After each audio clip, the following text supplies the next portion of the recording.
Sige ka. Sabihin mo ito. Ka, mus, ya, sa, puyo. Okay na.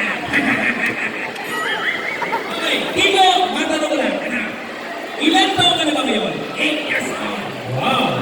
Tigo, ano gusto mo kuhanin pag mali mo? 9 years old. Ibig sabihin, ano gusto mo trabaho pag laki mo? No. Gusto ko naging teacher. Teacher? Yeah. Matalino ka ba? Yeah. Wow. Tigo, ano bang ginagawa ng teacher? Ang teacher ay nag-titinda.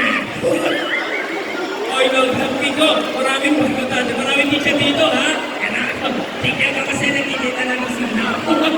Ano dito sila, Tigo?